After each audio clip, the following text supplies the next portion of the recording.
step this way for the Spanish Inquisition. Just a little coffee talk, okay, like butter. And now, broadcasting live on the Rocky Mountain Sports Network, this is Elevation 5280 Sports with Matt Mascarenas. I'm going to invite Matt? Yeah, the whole gang. Matt included. For the first time in 6 seasons, the Denver Broncos have a quarterback that has won a Super Bowl, been to 2 Super Bowls, multiple Pro Bowls, and even been in MVP conversations. Yes, the Denver Broncos and Russell Wilson, along with a brand new coaching staff in Nathaniel Hackett, to bring Broncos country back to glory. The theme of the season has been, let's ride. Well, ride, let's. And Michael Spillett. All work and no play makes Michael a dull boy.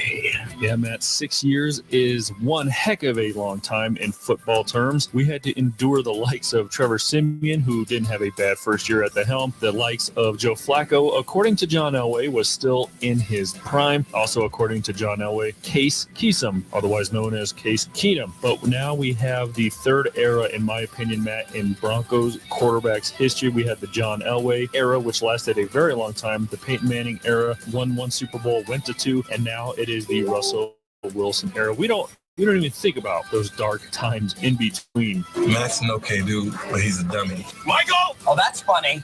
Michael! Now, Matt and Michael are on.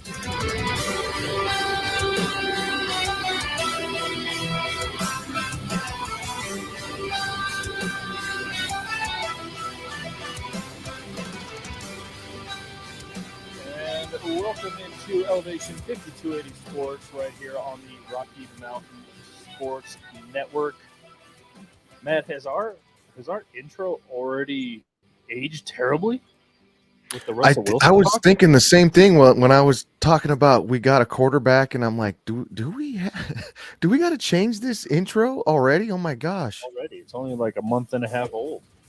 What is happening? Our pets' heads are falling off. Yeah, we've got no food. Got no job. Food. Anyway, well, it is the bye week for the Broncos, so we don't have to hear any cringy "let's rides." So we're safe on that. We're not doing high knees down the center of the airplane, so we're good on that. Let's just get this out of the way now because it is the Broncos bye week, so we won't be talking much about them. And is it just me, or do you think that Russell Wilson did this stuff in Seattle? We just didn't know about it, or are we just knowing about it? I feel like it's more public now here. Is it because of the contract? Is it because like maybe Pete Carroll is like, no, keep a hush on it? Is it just out of control here more than it was in Seattle? Because I don't remember hearing anything like cringy or crazy or anything about Russell Wilson besides being a good football player. I do. I was thinking that too. I think it is that we get to experience it now. You know, it has something to do with that. It like we were, maybe Seattle was just, they were experiencing it, but we weren't, like you said, we weren't experiencing, the whole world wasn't seeing it.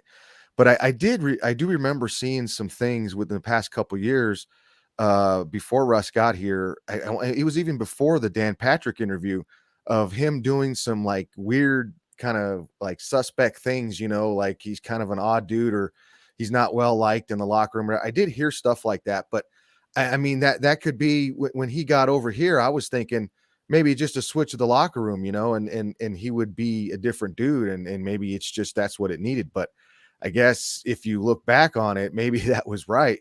But I think it's amplified more by the contract and by the whole trade and all that stuff. And he came here and he was right out the gate, putting his face on Bronco country and the face of the Broncos and everything. And it's amplified more everything that he's doing. And I'm starting to get curious too, if he's going to start trolling us with that "let's ride." Like he's just going to do it at any time he can, just to troll. Cause I don't know if you saw that at the end of the game, the game in London last week, he was doing that interview with the sideline reporter. And he said he did the "let's ride" thing, but then he kind of smirked, looked over, like smirked to see the reaction of, and from that point, I was like, oh, he's just going to troll us now with this "let's ride" crap. He's just going to, and I would do the same thing. If I figured it had this effect on people, I would just troll him. I would troll him, you know?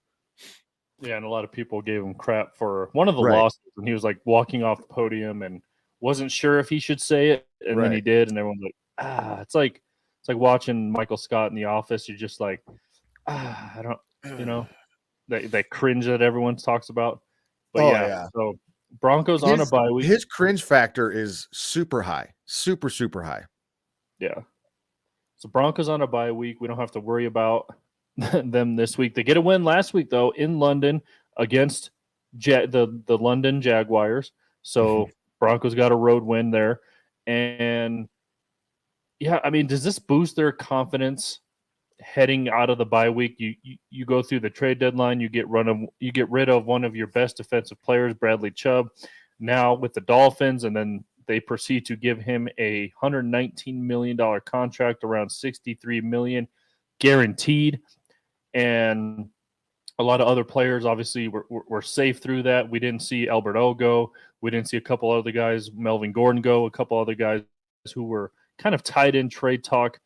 We didn't see them go. Bradley Chubb, his name has been in trade talks for a while now, and he finally gets shipped off. What was your reaction to the Bradley Chubb trade? That was kind of like you could kind of see the Bradley Chubb stuff at the beginning of the season, the writing on the wall when they signed Gregory.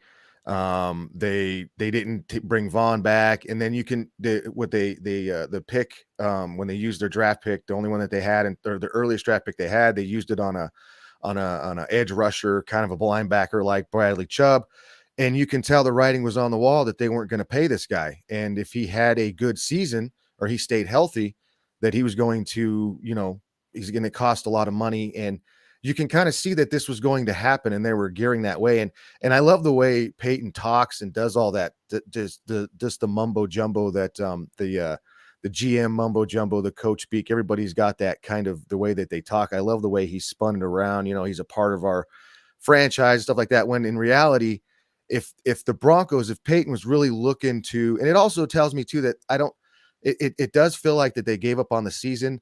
But I think if they gave up on the season, you would have seen, like you mentioned, Albert O traded or Melvin Gordon or something along those lines of more guys being traded to accumulate picks, whether it's a fifth, like those late round picks. I don't know if how many early round picks you're going to get for some of these guys outside of Judy, maybe, but I would have seen more of those guys go. I think, but this was just that they were planning, they were hoping that Chubb was going to, and I mean, it was a great freaking deal. They get a first round pick back from it. I mean, that's huge because they don't have one.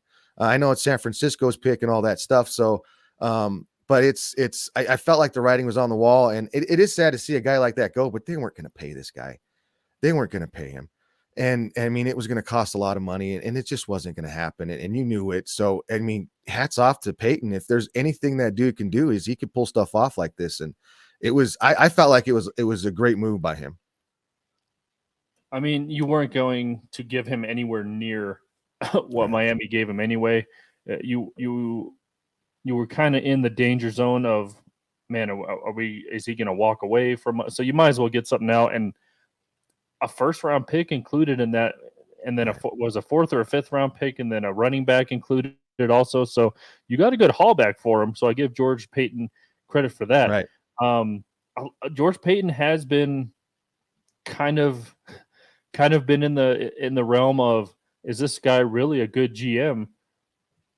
With the Russell Wilson move, with the Nathaniel Hackett hire, maybe the ownership group was like, we didn't buy this. Like, well, you own Walmart, so you kind of knew you were going, you were getting the great, what is it, the name, the great value brand name instead of the great value. Yep.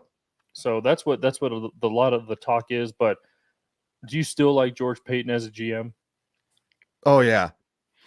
And I mean, you can, just look at the players when it comes to building a roster, building the players and like doing that stuff, the draft picks and the talent evaluation.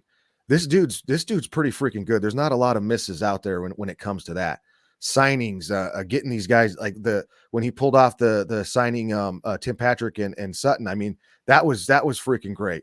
How he pulled that off. And I feel like I like with the Chubb situation again, I just feel like they both sides knew that he wasn't going to do what Derek Wolf did. Remember, Derek Wolf took like a discount to stay here, and it was it was a nice little deal. They knew that he wasn't going to do that. Chubb wasn't going to do that kind of deal, and I think he did what he did for Vaughn. He put him in a good situation that's gonna be a competitive football team, a team that's in kind of a better situation than the one he's in, and he's going to get paid. So they hooked him up. They're going to remember that. Peyton's going to look great on guys that are coming here. I mean, if that dude takes care of his guys like that, man, I maybe I'd want to go play there. So that's good. So, but it's yet to be seen on the coaching side of things. That's what we're looking at with Hackett, with him. And you're going to have to, you bring a guy in with Russell Wilson like that, you bring that guy and you're going to have to pay him at some point. Even if Russell started doing this, you're still going to be talking about him. You got him for X amount of years. You're going to look at paying him. So I don't get too much on him on that deal. It's just the Hackett stuff. Like, we're still figuring out if he can evaluate, or even if he was a part of it. Because remember, that was a committee that brought Hackett in here. So I don't even know if we can kind of look at it. I know he was a big part of it, but like, is the process maybe going forward, if they do have to hire another head coach, maybe the process could be different from Peyton's perspective in that sense. I don't know. But as far as building of players and rosters, holy smokes, this dude's killing it. Yeah. So you get how much left in the tank does Chase Edmonds have? He had a flash or two when he was with the Arizona Cardinals a couple seasons ago. We haven't seen him much in Miami. You bring along Latavius Murray, who, I mean, somehow has been elevated to your best running back now, almost surpassing Melvin Gordon. Melvin and Latavius both had rushing touchdowns. And then you signed Marlon Mack off the practice squad. And so where does Chase Edmonds fit into this running back group? Because obviously Javonte gone for the season. Mike Boone is on the IR. And you don't know really what the status is. And we mentioned it earlier that Melvin Gordon perhaps would have been on the trade block, but maybe just nobody inquired about him. We don't know. Right. So where does Chase Edmonds fit into this running back group? Is he, I know George Payton said he's going to be, a short yardage situation, the third, fourth and ones, goal line situations. But I mean, who does he bump out of the rotation? I'm assuming it's Marlon Mack, right? Right. Yeah. That's like, you start to think like, well, they made a trade for Edmonds. They brought this dude in, and he was a part of that. So they wanted him here. They signed Marlon Mack. So yeah, he's looking like Marlon Mack's would be the odd guy out. And you remember what Marlon Mack used to do? I think he was brought in to maybe Melvin's out. I don't think he's out, because he did get some work. He got a touchdown in that game. And like you mentioned, Murray did kind of take over that backfield. And I felt like he was the number one guy as the game went on. But Melvin did, get in there, contribute, got a touchdown. I think they're going to, like you said, third down back with Edmonds. They're going to throw the ball to him a little bit more. I think that gives them that option, that Boone option, that Williams option, because that's what you lost with Javonte too when he went out. The dude can catch passes out of the backfield. They like to throw the ball to him a lot. That first game, what did he have? Like 13 receptions or something crazy like that. So they want to throw the ball out of the backfield. And I don't know if Murray or Gordon, I mean, you don't trust Gordon with the fumbleitis and stuff like that right now. So I don't know if you want to throw the ball to him. His hands, Boone was that guy. Boone's hurt, like I said. So I right now it looks like Marlon Mack. I don't know if you're going to see a lot of him, if he even hangs around. But it might be Gordon. I don't know. One fumble and is Gordon out of here? Because I kind of feel like maybe that could be the deal. If Gordon fumbles again, he's gone, right? Well, that's what we thought 2 weeks ago. And I don't know. He's just an interesting situation. I think he's around 17th in the league, middle of the pack in yards per carry. He's 3.6, somewhere around there. So I don't know what you do with Gordon. He's definitely not on this team next year if that's what this is going to come down to, because you're going to hopefully get Javonte back healthy. I don't know if Mike Boone's on this team next year. Obviously, I don't know if Latavia, like who besides Javonte will be in this running back room next year. That's a huge question. Right. And that's what you think about. There's a big running back class that's coming out next season. And I know, I don't know if the Broncos are going to address running back in the draft again. I don't know. I really don't think they would do that, but I don't know. I would think that they'd want to go offensive line. They want to go something like along that to build the foundation up front, maybe. But that's when you start to think of, okay, now the money and stuff like that. Are they going to sign running backs? Like I said, there's a class out there that's pretty good, or are they going to hope Javonte comes back? Are they going to roll with Murray? Murray looked pretty freaking good. And when I'm watching Murray, I'm thinking like, this dude used to play for the Raiders. Remember when he came in the league, he played for the Raiders, and then he went to Minnesota, he went to New Orleans. And the dude's been around, and he's been good everywhere he's went, every time he's got an opportunity to play. So I wouldn't be mind rolling with Murray. I like the way that dude runs a football. But it's very curious to see if they're going to go, free agent running back. I mean, the Broncos have done well in the past with free agent running backs. You think of Willis McGahee, who was, I don't know if you want to mention Travis Henry. He was brought him in for a little bit here. But the free agent running backs, I mean, they could serve a purpose here with this offense for sure. Yeah, so we'll see what George Paton does in the offseason. That's obviously a long ways away, but it is an interesting scenario to bring up right now just because we don't know what's going to happen after this season. Just going to throw this out there, Matt. Can this team turn this season around and somehow make the playoffs? Oh, man.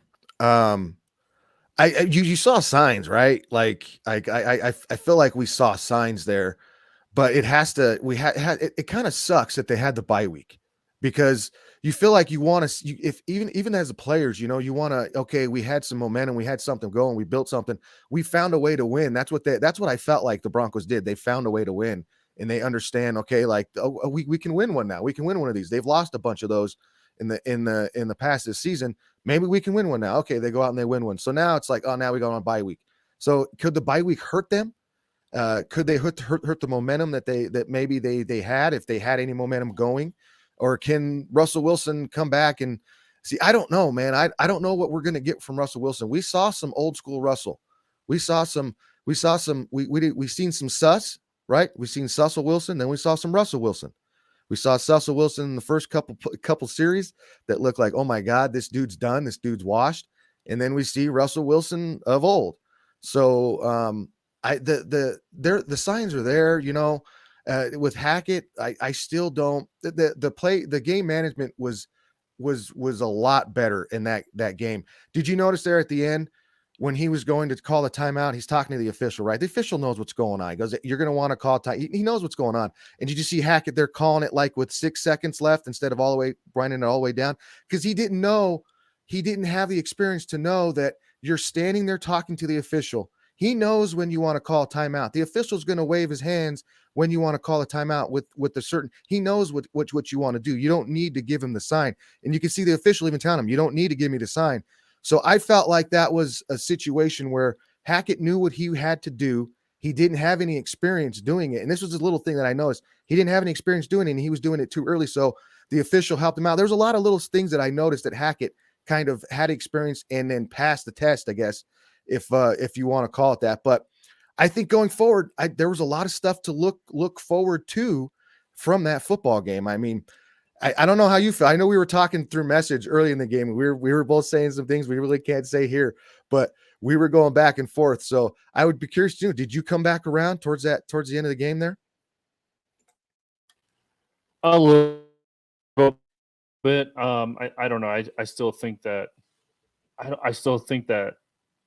I want to give Hackett the benefit of the doubt. I know he's a brand new head coach. I know you got to give him some time to do whatever. And all we've been hearing all season, Matt, through, what is it? We're headed to week 9 right now. We've heard through 8 weeks pretty much. They have to learn each other. They have to do this. They have to do that. If you don't know the scheme and the offense and what the coaches are trying to do, or what Russ is trying, whatever, that's a problem. We're in week 9, Matt. Maybe this bye week will get it together. Maybe you should have played a little bit in preseason. And you heard George Paton even say, and I'm on the fence on George Paton for the record, by the way. I mean, yeah, I like what he's done so far, but I'm still on the fence about him. And I'm going to put Hackett right up on the fence with him. I think it's more fair to be skeptical of him through 8 weeks. But if you don't know what you're trying to do through 9 weeks of an NFL season, Matt, you have a problem. And I don't know if they've already accepted, like, hey, this is just a learning year. This is just we're just going to throw this season out. we're just going to start new next year. We've had a bunch of injuries. We've missed Justin Simmons through, he's missed 4 games. Javante's out for the year, and like we got on one of the comments, man, from Keith, one of the hosts of the shows here on Rocky Mountain Sports Network, it's going to be hard to come back from 3 different tears in your knee, Matt. So will Right. Javante even be the same next season? That's a huge question mark as well. So I don't know, man. I'm just on the fence on everything. Even Russ, I just don't know where to sit on this team. I don't think they're going to make. I don't think they can turn this season around. I've eaten my words before, Matt, so I hope I eat them again. But the way the AFC looks right now, I don't think they really have it's a shot to make the playoffs, even a wild card, if you're even looking at something like that. But I don't know, Matt. Can you? A lot of talk has been, trade some of this. I don't even know what kind of assets you have anymore, but Sean Payton's name has been brought up numerous and multiple times. Can Hackett be a one and done coach? Is that where we're at right now? It was headed that way, wasn't it?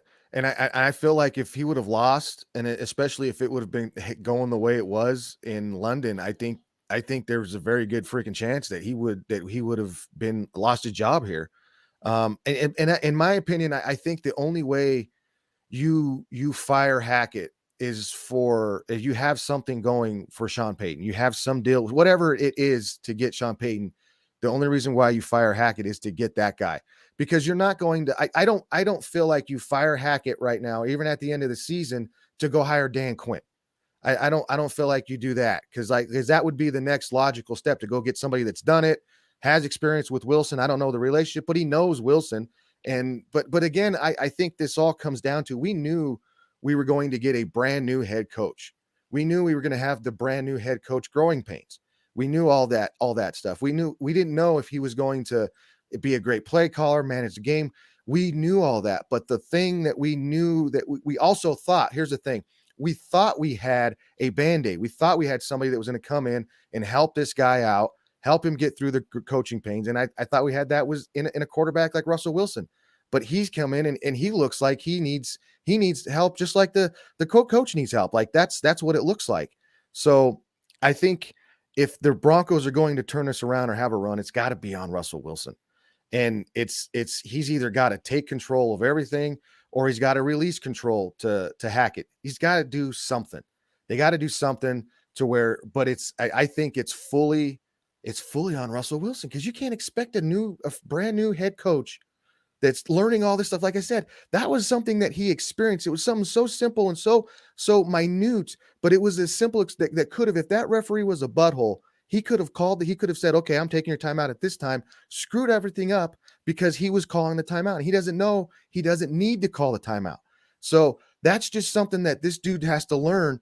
But when you're Russell Wilson, you get all that money, you come in talking all this stuff, and you say you're going to take over, or you give the impression that you're going to take over Broncos country. You're here for Broncos country, all this stuff, and you go out and play like that, whether you're hurt, whatever it is. If you're hurt, get off the field and get healthy. But if you're not, get out there and play. Go do what you can do. And I saw glimpses of that in that London game. So that does give me hope, because I want to watch entertaining football. But I don't know. I don't know if it all hinges on Russell Wilson. All hinges on number 3. We got to ride with this guy, right? That's right. I mean, is this just Russell Wilson? Is he, for lack of a better term, Matt, just playing stupid?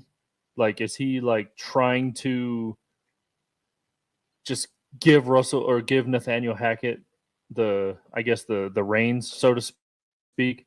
Because it seems like he's just giving his control to Nathaniel Hackett. Like we mentioned at the beginning of the season, and you just brought it up. We thought that Russell Wilson will cover up some of these, but he's not. He's making them look worse. Right. And is that on purpose? Is Russell Wilson afraid to, like we mentioned before, also be the Peyton Manning and just like, no, I'm changing the play at the line of scrimmage? Like, is he too afraid of it? Is he just saying, I'm only going to give him one more? Is just an act by Russell Wilson? Do you really want to throw the first quarter of the season away to give your new head coach the benefit of the doubt, I guess? I mean, is this just all an act? Because we've heard the term fraud come up when it comes to Russell Wilson, and we mentioned, all the stuff that comes with it. But is this just an act right now, or is this real life? Like, are we actually experiencing what Russell Wilson is right now, or is there a corner that he can turn and say, no, we're going to do it my way now, or is this just what we have to deal with?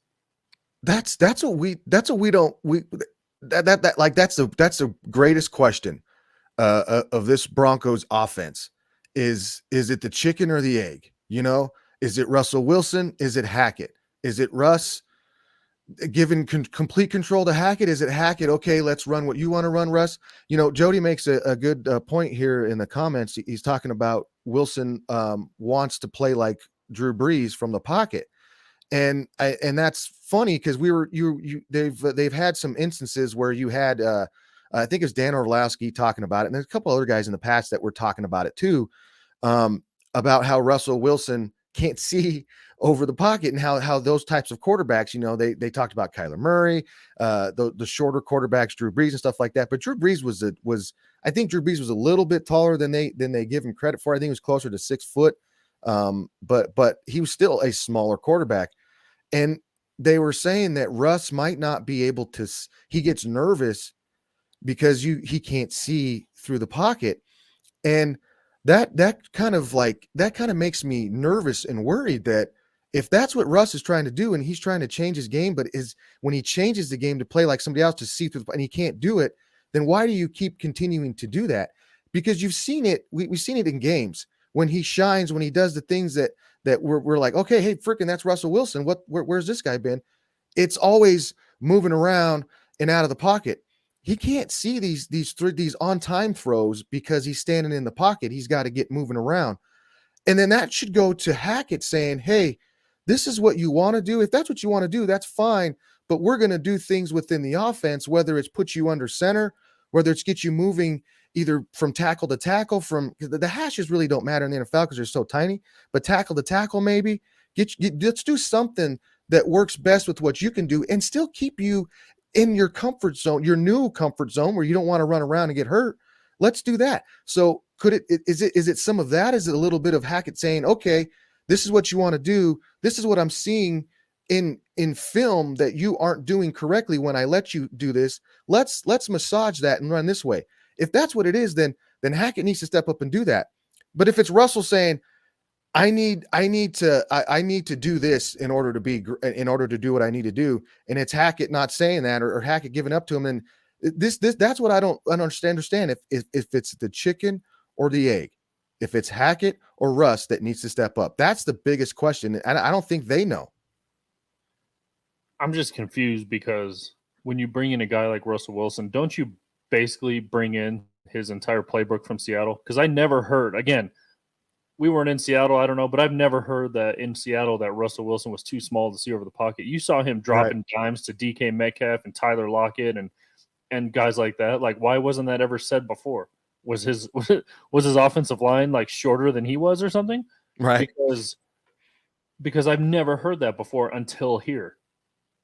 And we saw what John Fox did when Peyton Manning came. He basically said, hey, take it, do it. I mean, it's just so interesting and weird at the same time to see what this offense is doing. And we kind of saw the struggle between Gary Kubiak and Peyton Manning. When Gary Kubiak took over, said, you're going to be more under center. And Peyton's like, I'm better from the shotgun. And it's kind of the opposite here. Everyone wants Russell Wilson to be under center instead of in the shotgun. I understand probably under center is better for the running game because, the running back has already had, a yard or two to run downhill. But it's just so interesting to me how this balance is going. A lot of people in the comments, Matt, saying they never should have brought Justin out. And I still don't understand what that guy does. I don't know what his position is. I feel like his office is like a coat closet, like Ryan from The Office. They just threw him into a closet, the annex, and yeah. So in between the bathrooms, I don't know. It's just so weird. And again, like Matt said on the comments too, you invested $250 million to Russell Wilson, but at the same time, if you invest that much money to him, don't you want to give him everything he needs, including what he ran in Seattle? I mean, the Broncos ran the Indianapolis Colts offense for 4 years. Went to 2 Right. Super Bowls, won one. Right. That's where it's at right now. Is if Or are we seeing the Seattle offense and Russ just can't do it anymore? Is he, in fact, like you said, that is the great question. What is the meaning of life? That's what we're Right. asking. That's where we're at with this. That's where we're at. Like why are we here? Like why is this offense here? What does this offense want to do? Does this offense want to get line up and run outside zone all day and then run a bootleg and back across the field, have Russell Wilson throw across his body like old school Shanahan teams? Or are we going to come out in the shotgun, jet sweep, motion all over the place, RPO here, 1 2, first read here, move like what are we going to do? There's nothing to this offense that is telling me that we're going to go one way or the other with it. And that's what's driving me freaking crazy, because you can have so many cases out there where it's like, well, see, when they go under center, that's what happens. When they run the ball inside the 5-yard line, that's what happens. When they're under center, like there's so many places you can go with it. And it's like, yeah, we want to go this way, but then, Russ is in shotgun and moving around, he's not seeing the blitz too. Like I don't know if that's with the offensive line, if that's something. And did you notice too? And there's been a lot of case about this with I love Cushenberry. I'm a big Cushenberry fan, but did you notice that offensive line kind of change up a little bit outside of, a false start penalty with Glasgow back in with Glasgow in there? And is that a change? Because Cushenberry's supposed to be out, I think a couple weeks, maybe. I don't know how long, but is that a change that maybe that we maybe didn't notice? That we didn't even think of, a change at center that could change the way this offensive line protects? Yeah, it's some of the sacks he's taken. We're used to him running away from those or escaping them. But again, some of those blindside hits, I don't really know. And Russ, that's more offensive lines or just getting torched. Right. At the line. Interesting, because I think that I don't know. Is it just we're seeing, like on the comments, are we just seeing Russ done? Is he just are these, like we saw with Peyton Manning, Matt? That foot injury that he was going through the last season that he was in Denver.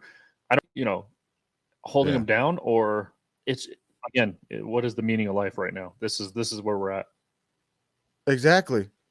I'm just trying to figure out, because like I was watching the game, those first couple series, and I'm thinking maybe his shoulder really is hurt, or his lat is really more messed up than we thought, and that could lead to these throws, and that could lead to this decision making, because he doesn't have confidence in his arm. So he's not going to make a good throw, or he's not sure. There's all kinds of things that you can. Russ never really, was hurt or missed games to being injured. So maybe this is something new to him. He's trying to get used to, blah, blah, blah. And then you see him make a couple throws, like that one that he made to Judy was a pretty good freaking throw. The long bomb to Hamler was a great throw. There's the ones to that one throw he made to Weird Al Djokovic. That was a freaking great throw. And I mean, so I'm looking at it, and then he's moving around, he's running, he's getting, so it's really, I don't understand what the inconsistencies are is from series to series. Is it a feel? Is it what the play looks like? Like, I don't understand how you can do the Russell Wilson things for a couple series and then just look like total crap, like you've regressed, like you're hurt, like something, and then all of a sudden turn it on again. Like I don't understand how night and day it's been for the season, because like we've mentioned before, they've only lost games by a handful of points. Like one scores is they could win the game either way, so they're not getting totally blown out except for the Raiders game. So there's just it's weird. It's just so freaking weird, because you can't really put your finger on it. It's funny, we've yet to talk about the Broncos defense, and I think that's probably a good thing when you're only giving up. I think they're only giving up around 16 points a game. So I think they're third right now in points allowed. which is pretty darn good. So they're holding him into these games, like you mentioned. If the Broncos could find the end zone in, 5-6 of these games, they'd be the record would be totally the opposite of as they sit right now, 3-5. Which again, I guess time to turn it around, but I just don't see it happening. And we'll wrap up the Broncos talk with this. They go into Tennessee next year or next week, excuse me, after this bye week. Early game, Tennessee 5-2. Derrick Henry still running the ball like crazy. Who's going to be their quarterback? Is it going to be the rookie Malik Willis? Tannehill didn't play last week, so another game where you're like, can they hold Tennessee to in the teens or whatever it's going to be like? Can the Broncos score a touchdown? So we thought this was going to be, Matt, 30 plus points a game. That's what I mean. I don't want to speak for you or anybody else, but that's what I thought. Well, we're going to go back to the Peyton Manning era and be witnessing 30 to 40 points a game like it was nothing. They were putting up 30 points like nothing, Matt. All of a sudden, you turn on a Broncos game and it was 30-12 or some random score, but we are just not getting that. I think only twice, if I'm not mistaken, maybe just once that they've even reached the 20-point mark so far this season. Right. And I felt the same way. I was feeling the same way, thinking the same thing. This is going to be a high-powered offense. We're going to go back to the Star Wars numbers days, and this defense was going to be a sack turnover creating defense. With Pat Surtain on one side, the combination of I don't even know who's on the other side. I as far as is it because I don't even know, because I know Darby's injured. But there's going to be I just felt like the combination was going to set up great to have that, and we haven't had it. So now we know what we got in the defense. We know what they're going to do. But like you mentioned that Derrick Henry's running the ball all over the place, and if there's one weakness to this Broncos defense, it's that running game, that running defense. And you look over the past couple games with really good running backs. You saw Antwine Jr. just score, or he went, what did he go over like 165 yards? And I think he got a touchdown. I can't remember exactly. You saw what Josh Jacobs did to this Broncos defense. Who was it? There was another one in between there too that, the Jets. You saw right before Hall got hurt. You saw what he was doing, running the football. So that's something that could be, you almost want to hope in a sense that, I would see, it depends. Cause if Malik Willis is your quarterback in Tennessee, then you're going to get a high dose of that running game and high dose of Derrick Henry. So it's very curious to see what this coming out of this bye week, how that defense is going to step up and get ready to stop Derrick Henry. Cause that's really all you got to do over there in Tennessee is stop Derrick Henry. So we'll see what happens next week after the bye week. And it'll be interesting as the Broncos travel to Tennessee. Bradley Chubb, on the other hand, will not get a bye week this season, Matt. So, oh, poor guy. Yeah, he's got 119 million. Yeah, that'll make him sleep at night. I feel like. All right, Matt. Moving on here really quickly. World Series is over now. The Houston Astros win 4-2 as they take it last night 4-1 over the Philadelphia Phillies. I was never a fan of either of these teams, Matt. Houston won their first one back in 2007, and now they win their second one. I'm happy for one person and one person only, Matt, and that is Dusty Baker. I've always liked Dusty Baker as a manager. I had a chance way back in 2003 with the Giants, and also last year. I feel like Houston's in the World Series every year, and somehow they've only won 2 in 6 years. But and then the trash can gate happened, and they kind of clean house and sweep everyone out, and they bring in Dusty Baker. He finally wins a World Series. Been in the game, Matt, for I think 40 years as a professional, dating back to his playing days. Not really a Philadelphia Phillies fan either, although I was, I guess, rooting for the Phillies to win this one just because I don't like Houston. It's cool to see Bryce Harper finally make a World Series as well. What was your take on the World Series? Are you happy Houston won? Do you dislike both teams like I do, or you just don't care? Yeah, I'm right there along with you. I'm happy for Dusty Baker. That was awesome to see him get that. I've always liked Dusty Baker. He's historically a part of baseball history. You know, you got the whole his kid running out there. I think it was his kid that the player had to grab out of the way, almost got ran over in a playoff game, or that was a World Series game. I can't remember exactly which one. And then he was, you know, associated with the whole Bonds run and all that stuff. Or was that Bruce Bochy? No, that was Dusty Baker with Bonds there. And then there was just so much history with Dusty Baker that I remember. And so, yeah, I'm happy for him. But when it also came to, I could care less. Like I love baseball. I do love baseball, but I was just, I hate the Houston Astros. I'm not a big fan of them at all. I've never really been. I used to be a fan of Altuve, just because of how he's a short little dude and, you know, the things he can do and the athlete that he is and the baseball plays he can make. But Harper was always an asshole to me. I don't, you know, I've never really liked Harper. And that's from an umpire's perspective, because that dude was an absolute a-hole to some of my buddies in some of the leagues that he played in as a high school kid. Because, you know, the dude just like basically said, the heck with high school, I'm going to go play junior college baseball or Division II baseball where they have wooden bat league to get ready for major league. So you know, the Major League Baseball. So the guys, you know, the guys, you know, I could care less. I really could care less about the World Series other than Dusty Baker winning. All right, well, baseball season's over. We'll see. Yeah, we'll see what happens. A lot of people calling Houston a dynasty. Is Houston a dynasty? Does making it to several World Series count as a dynasty? Because you only won 2 in 6 years. Does that count as a dynasty? Well, here we go. Here, I don't think so, but here we go. Let's throw the whole, they cheated, right? The whole cheating thing in there. So if you're, should they have been stripped of? Wasn't that the World Series they won, 2017, and then the next year is when they got caught, or something like that. Something like that. So I feel like the World Series title.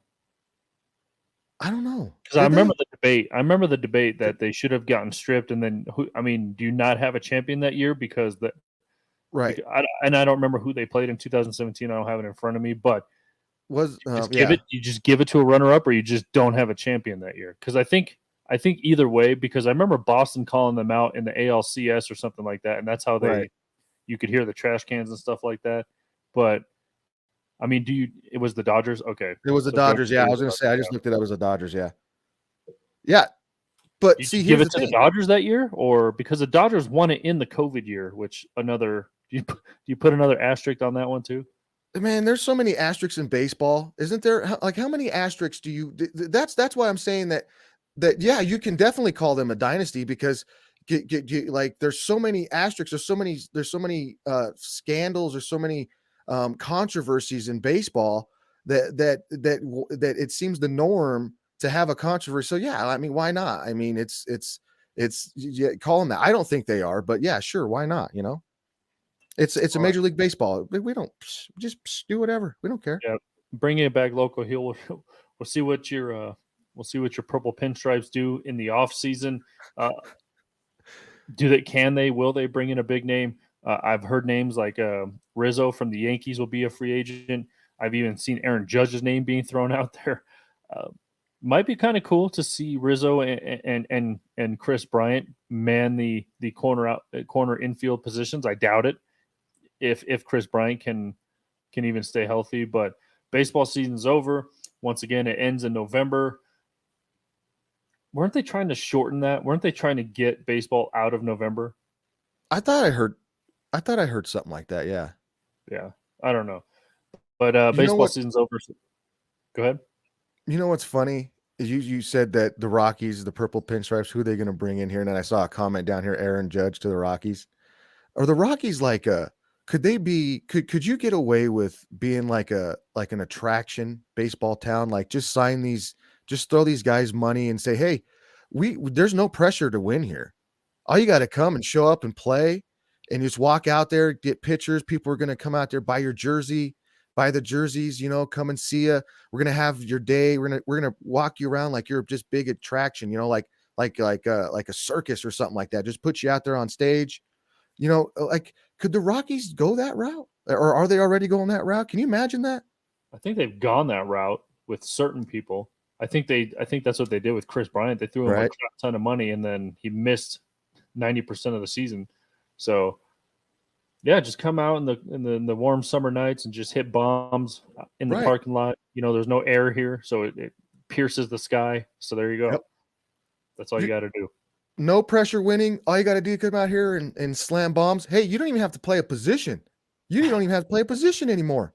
I'm serious. Like, let's roll that way. You don't even have to play a position. Just come out and hit bombs, hit dingers. You know what? Just be the DH. You don't even have to. Boom. Don't even get off the seat until it's your turn to bat. Right. Just right. You got a bat warmer on your bat and everything. You just, right. Do it. There you go.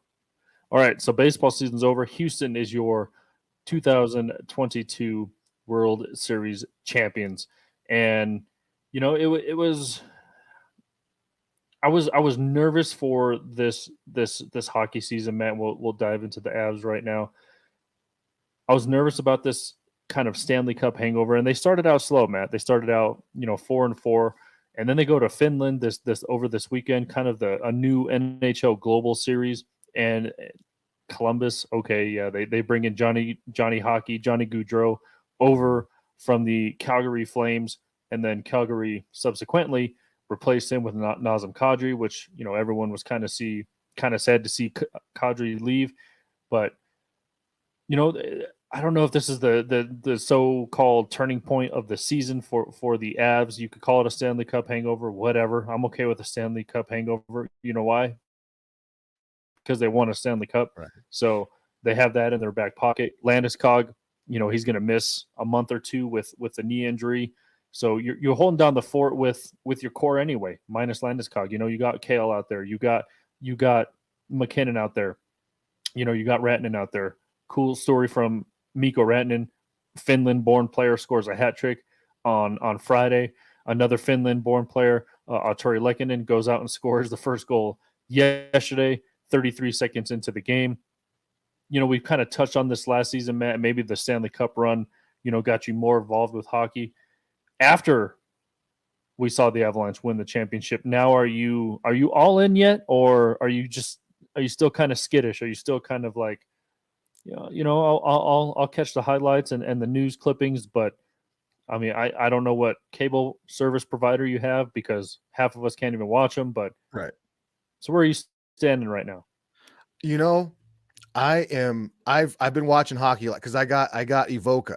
Right. I got that Evoca, however you say it. I got that. So I'm watching Nuggets games. I'm watching Avs games. I'm watching the World Fishing Network. I'm watching Outdoor Life. I'm in it. Right. But the thing that, and we've talked about hockey in the past, the thing that I love about hockey, and I'm an old school hockey guy, and I was pissed off when they got rid of the 2-line pass and they made hockey more of a wide open game, blah, blah, blah. I went down that road a bunch of times. But what I love about hockey is goaltending. And I was really nervous about the Avs, how they went about it this year. But gosh darn it, man. I don't know if anybody else feels the same way, but I like Papa Georgiev. I really like this dude. I was watching that Columbus game. He made some saves where I was like, holy freaking smokes. And then the game before the Columbus game, I can't remember exactly who they were playing. There was a couple games that I've watched at least a handful of Avs games, which is almost as many as I watched last year. But I am in love with this goaltender, dude. I'm really excited about the way he plays goal and the way he moves around. He comes out and he's got a little attitude to him, And again, like I just saw Jody say that. I was gonna say that. I was gonna ask you this question. What I've noticed is it a loss of a guy like Kadri, or is it more of Gabe Landeskog being out that there's a missing piece to this team? Is there something to do with that? Because I was worried about the goaltending, but Georgiev looks freaking great. But now that missing Landeskog, I mean, well, it's funny because Georgiev, I want to say he's undefeated. I think he has an overtime loss. I think he's like 5-0-1, and I'm trying to pull it up in front of me. And then you go to Pavel Francouz on the other side. I think he's lost. I think he's lost 3 of the 4 games that the Avs Right. have lost, something like that. And I'll have to get the exact numbers, but yeah, Gabe being out, he's your captain, he's your leader. I'm gonna flat out say this, man. I think they because they missed Landeskog at the beginning of last season too. He missed a bunch of time last season. I think that Kadri not being here is almost, and I hate saying this because I love Gabriel Landeskog, but I think Kadri being gone is almost as big as Gabe being hurt, because Gabe's going to come back. He's still around the team. He's still your captain. He's still going to provide leadership, even though he's not on the ice. Kadri's not even in the same country anymore. So he's going, I think him being gone, him being signed away, and again, financial situation, whatever, you weren't going to be able to give him what Calgary did. Maybe, I don't know. Again, not the financial advisor for the Colorado Avalanche, but I think you're missing Kadri more than you're missing Gabe. Just all he went through when they were in Nashville for that playoff series. I think he's a bigger loss right now. And again, maybe this Finland saying almost it's weird parallels to the Broncos, man. I don't know if the win in London's going to turn their season around, but Avs go over the seas and go to Finland and then sweep the Blue Jackets in 2 games in a global series for the I want to say the world. I don't know who was able to watch it, but maybe that's a turning point for their season. And I don't want to sit here and say Gabe is not missed, because he is, but he's still around the team. So I honestly think Kadri is almost a bigger loss. And you mentioned the goaltending. I don't know what Kemper's doing in Washington. I know he's lost a few games here and there, but again, they way overpaid for him as well. So I'm okay with Georgiev. I don't think I understand switching goaltenders on back-to-back nights, but you got to give Georgiev more time. I don't think you should rotate them as much as they're doing right now. That's what that was gonna be my next question, is like, how I know there's some kind of rotation, right? You got to give the guy a break. You got to let him rest. That goal, that position is a taxing position and all that stuff. You want to give him some kind of rest. But when do you get to the point, like where the Nuggets kind of did in a situation where they put Joker out there, they rode him as long as they could. Now, I'm not saying Georgiev's like up in that Joker category, but if he's doing the things in goal that you need to, is this a situation like you said, let him go out there, let him get some more time and kind of hold off the rotation and let him ride that hot goaltenders until you get through and figure out what you need to figure out, offensively. Yeah. So Georgiev, I'm looking at it right now, 6-1-1. He's only allowing about 2.5 goals, and he's got a 93 save percentage. So that's pretty good. And you look at Francouz, he's 0-3. He's given up over 3 goals a game and only with a just under 90% save percentage. So yeah, Georgiev, and look at Francouz. He's already 32 years old. Georgiev's only 26, Matt. So I think you can afford to play Georgiev just a little bit more. Again, I understand the rotation. I understand switching them on back-to-back nights, especially if you're going to travel, what have you. But on back-to-back home night, Matt, I think you got to play Georgiev both games. Right. And I agree. I like that mindset. And like I said, I'm a goaltender guy. You put that guy in there, you ride him, and you get whatever out you can get with him, and you put Francouz when you can. You get that rotation, but you ride that dude as long as you can. Now, because didn't they sign Nichushkin to a pretty big deal? Like, wasn't it a pretty big deal there? Oh, Nichushkin, yeah, they gave him a bag. They gave him a bag. I mean, he's got 7 goals already. He's up there in points. McKinnon is your points leader. Rantanen right behind. I think Rantanen getting a hat trick the other day is going to help with that. So your 3, because when a captain is out, Matt, you give the assistant patch to 3 players. Mm-hmm. So McKinnon, Rantanen, and Makar are your 3 assistants, and they're your 3 points leaders right now. McKinnon 19 points, Rantanen 16, Makar 13. And again, everyone's concerned about the slow start for even Cale Makar. He had a slow start last year. This is almost parallel to last year, minus a couple players. You want to see Arturi Lehkonen get going. He finally got a goal on the board. in Finland. You want to see Rantanen be one of your top points leaders. McKinnon's going to be there. Makar's going to be there.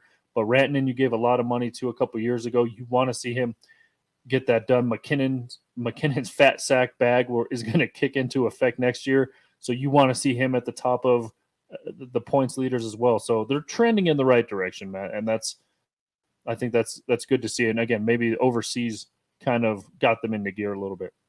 Yeah, and that's all you got to see. Just go in the right direction, and they're, like you said, they're playmakers making plays. You know, the playmakers making plays. Yeah, so we'll see. The Avalanche roommates over at Ball Arena starting out 6-3. We're talking about the Denver Nuggets to close things out here, Matt. They absolutely demolish the San Antonio Spurs, who apparently are supposed to be tanking, Matt. But Right. you know, they're playing actually pretty decent with the young guys that they have. Couldn't name you one person on the Spurs anymore besides Greg Popovich, but you know they're like that. Yeah, they're sitting at 5-5. The Spurs are. They're going to play a little home at home. The Nuggets will travel to the Spurs next tomorrow. Bones Highland back in the lineup, 24 off the bench. Murray, is this okay? What you're seeing from Murray? 13 points. Between 13 and 18 points. 7-8 assists here and there. Joker's going to do his thing. It's good to see what we saw from Michael Porter Jr. last night. Hitting some threes and stuff like that. I'm still so nervous that every time he lands or shoots or does anything, basically walks out on the court, he's just going to crumble and hold his back or something like that. So you're just watching him like a piece of glass is going to fall somewhere. So, but Nuggets starting out 6-3. Is this what kind of you expect? We talked about the slow start for the Avs, but are you okay with this start from your Denver Nuggets? We thought, hell, DeAndre Jordan wasn't even going to see the court unless it was a blowout. He's playing some minutes on that second unit. I think Bruce Brown was a very good addition. KCP was an excellent addition. So where are you standing on the Nuggets 9 games through the season? I'm excited, man. I'm happy about this team and the way that they're playing basketball. And I mean, there you could be, on one side of it, like they shouldn't have lost to Utah. They shouldn't have let the Lakers be their first loss. That was kind of a deal. I was more upset about the Lakers loss because I can't stand the Lakers, and I love what's happening to the Lakers right now, even though Westbrook's playing pretty good off the bench and giving that team a spark, but I still, want to see the Lakers lose. So you could get pissed off about those losses, but for the most part, man, this team it's that second unit. Yeah. I mean, Murray, it is kind of what I expected from him, because I didn't know if he was going to really feel himself, really get that full Murray stuff, do what Murray does good, that step back three, or just dribbling down, popping up a three, or getting to the lane and doing that little kind of a baby hook that he does, or even slamming it. You saw that in the Oklahoma City game where he took over when the Nuggets, man, they were getting close. They were up 20 points at one point, and then they lost that lead, and they were really, really close to kind of going the other way and really letting that lead go. And Murray came in, and that kind of doing the things that Murray used to do, come in and get on a streak where he takes over the game, scores 8, 10, 12 points, whatever it is, in a 2-3 minute span, how Murray used to do it. He did it, took over, he looked great. And even last night, he didn't score a lot of points, but he was coming down doing the Murray things. You love to see that. And with Porter Jr., I'm right there with you, man. We make fun of Anthony Davis a lot, on street clothes Davis, and Porter's right there. Porter is right. I'm scared to death when he goes up for a rebound and comes down, but he's looking good and he's shooting the ball well. And what the biggest thing, what I've noticed is with this second unit is, it's had some troubles, and you've had to stagger Murray, Porter, and even Joker in some cases. But what I'm noticing is you're getting a lot of rest to Joker and Murray too at the same time. There was cases with Oklahoma City where Joker was able to set out almost a half of a quarter, or almost even close to an entire quarter, which is great. I saw that last night in situations. So that's awesome. So you love to see that from the second unit, but they're still kind of getting the vibe, Bones Highland is why it's okay when we traded Harris, or not Harris, Monte, what was his last name? Monte Morris. Yeah.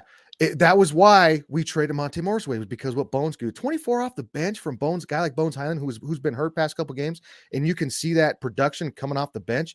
My gosh, what Bones Highland can do, he still does the bonehead stuff, the sophomore player stuff, but my goodness, that dude can play freaking light it up, and he can shoot it from anywhere, and he's fearless. So what they have going with that second unit, and you can see the fingerprints of Booth out there right now. You can see those fingerprints because, like you said, Jordan's coming in contributing. He didn't play the Oklahoma City game, but he does come in, and I noticed Zeke. I noticed some comment here from Jody. Zeke's not getting a lot of time in. Zeke's kind of, he come in spurts, but he is kind of struggling a little bit. He is kind of there's you can see there's some, maybe, I don't know if he's hurt, but he's just kind of struggling a little bit. But I'm excited about this team, Mike. I really, really am excited about this Nuggets team. But I don't get too overly like pissed off when they have one of those spurts in the second half. But I'm excited about this team.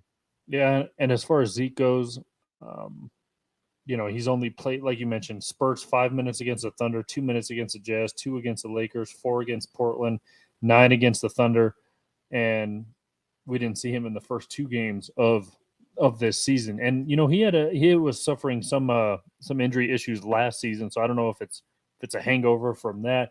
But also Michael Malone, speaking of rotations, just has certain guys, and if you're in the doghouse or just not playing well, you're gonna be at the end of the bench, next to Conchar and guys like that, Jack White and Peyton Watson. I mean, you're gonna be in that warm up for a very, very long time. And we expected more from Ish Smith. He is hurt. He is hurt. He has not played all that much either. He got a couple minutes against the Lakers in the loss. Yep. He got, he hasn't played the last 2 games, so he's been banged up a little bit as well. So I think that's what they said last night is he was a game time decision. He was not able to go. So I like the KCP edition and the Bruce Love Brown that. edition. And also going back to Zeke, man, he plays that position where, he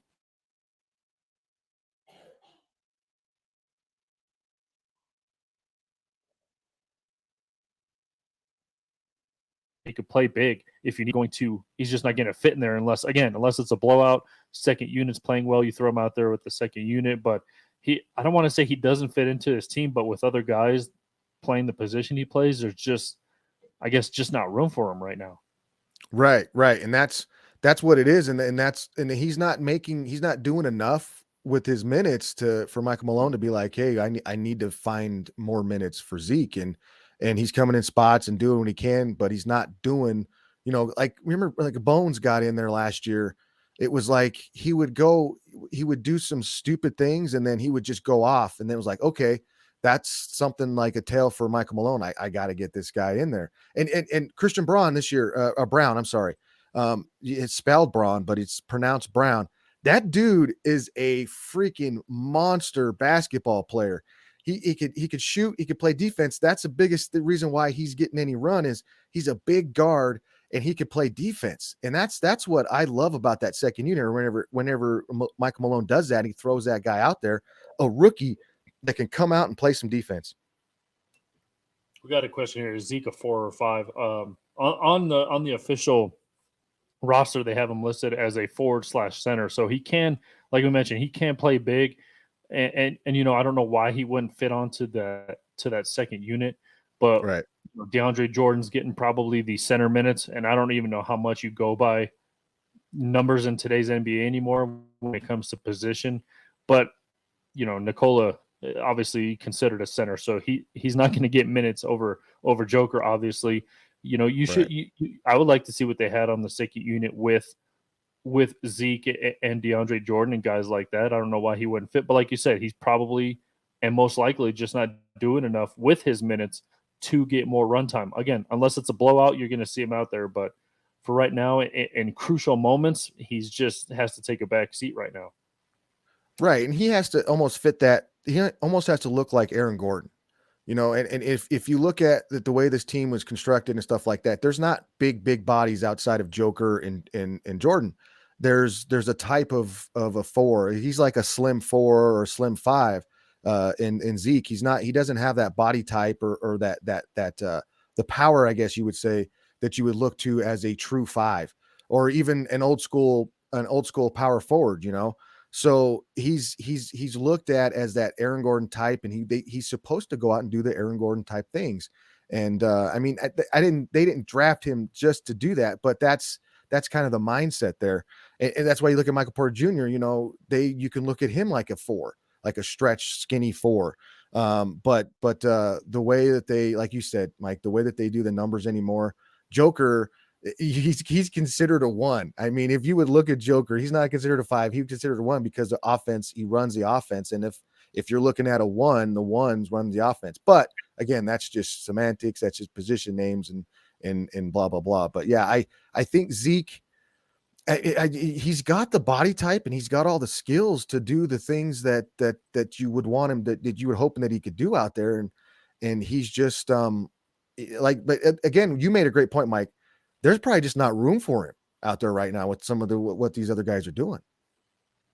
Yeah, which is sad to see because he was one of your draft picks a couple of years ago. So you always thought you might see him on the court. But again, with the guys they added, because I think he was drafted around the same time they acquired Aaron Gordon from Orlando. So, you know, he's not going to fit in there. He's not going to be a starter when you sign and then when you trade for and then give Aaron Gordon a bunch of money. You're not going to start Zeke over him. So can he play the so-called 3 position? I don't know. You're kind of fitting KCP. I always viewed him as a 3, Matt, but he's kind of been a big 2. So he's always been the 2 because, you know, the starting lineup over the last couple of games has been Murray, KCP, MPJ, Gordon, and Jokic. That's what you want to see on the court when you're starting a game. Second unit, Matt, you can roll Bones out there. Obviously, he's going to run the second unit. Bruce Brown is your 2, your 3. That's where I guess Jeff Green kind of fits into that, and he's a savvy veteran. He's always going to get minutes over a rookie, over younger guys, and at the 4, that's where a lot of us thought we'd see Zeke at that 4 position on the second unit. But you know, they've been throwing other guys out there. We've seen other guys in that position. And then obviously DeAndre Jordan, who we didn't think would get a lot of minutes, maybe.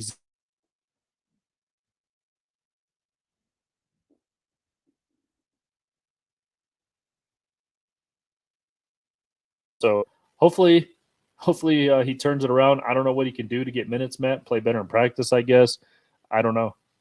Yeah, it's and I mean, you know, you got to look for opportunities. Like I'm sure, you know, guys will get hurt, guys will have little nagging things that they got going on, and you'll get opportunities to get those guys minutes. But yeah, I mean, you mentioned it right there, like and you got to fit in with Joker too, you know, and you got to fit in that unit. And they stagger Joker, they stagger Murray and MPJ, and they mix and match those dudes. Like I love seeing Bones with Joker. You know, I enjoy seeing, you know, an MPJ with a Joker and a Bones or something like that. And you know, when they stagger Murray in there with Deontay Jordan and even a guy like Brown that can shoot the 3, you know, it's just real.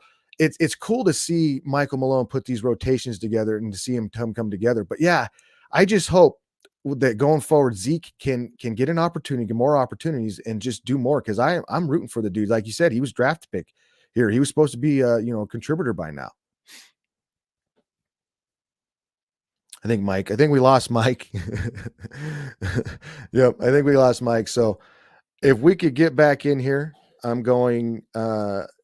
Let's see if Mike can get back in here anyway, because I don't have any control to shut the show down if I need to. Anyway, but yeah, the Nuggets. It's really, we're looking at like, is this team, and I feel like they are, but is this team in a situation to where the regular season, like I say, it doesn't matter because you want to be like a 1, 2, 3 seed. I feel like outside of, I mean, I don't think you want to be anything worse than a 5. I could be okay with a 4, but you want to be a 1, 2, 3 seed. So if you look at this Western Conference, if you have, let's just go with the Golden State Warriors 1. Let's go Phoenix 2. And who else is 3 besides the Nuggets? I mean, Dallas, are you going to put Dallas at 3? Is Memphis going to be at 3? Are the Nuggets that far behind a Memphis or Dallas? I don't think so. I think Luca is probably going to be the best player in the league in the next couple years, in the next couple seasons. I really do think he's going to surpass Giannis.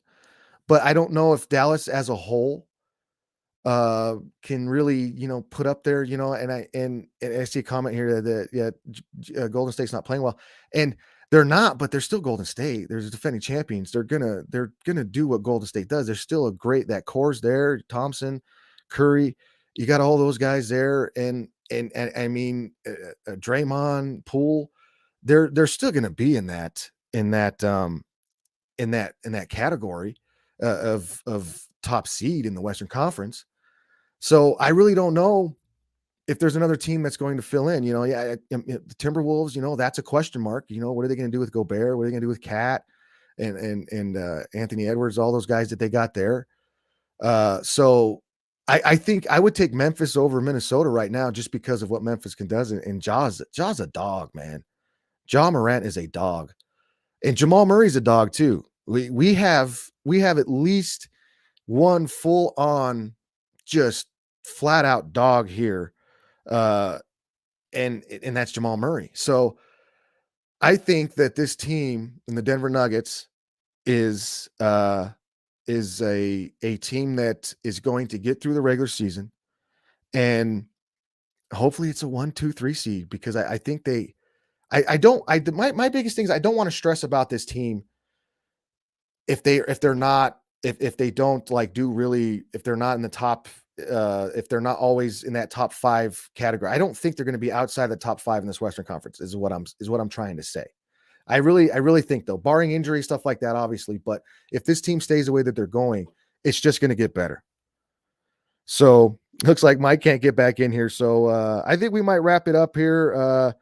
Thoughts on Zion, man, if that dude, if he could as far as like being one of the best in the league, or just overall with that team in the situation. I think that guy's one of those unique players, but I've seen him before. I've seen Larry Johnson. He's Larry Johnson. And yeah, he got in shape. He did get in shape. And I think he's Larry Johnson, that can shoot a 3 better. I mean, well, maybe not, because Larry Johnson towards the end of his career, after he got hurt, was getting hurt a lot. He could shoot the 3 well. But all right, so Mike's done. I'm going to finish out this show here. I guess we just shut it down. I guess I just leave, because I don't know if I can even shut the thing down from where I'm at. I know if I'm on the other side, I can do it. Sean Kemp, Joe. Yeah, Sean Kemp. Sean Kemp too. Yeah, Sean Kemp too. But I think Zion, I mean, because you remember Larry Johnson, the type of body type and the player Larry Johnson was, what that dude can do. My God, he was freaking good. He was good. So, all right. I hope if I leave and I leave the show, it'll just shut down. So, all right. Let me see here.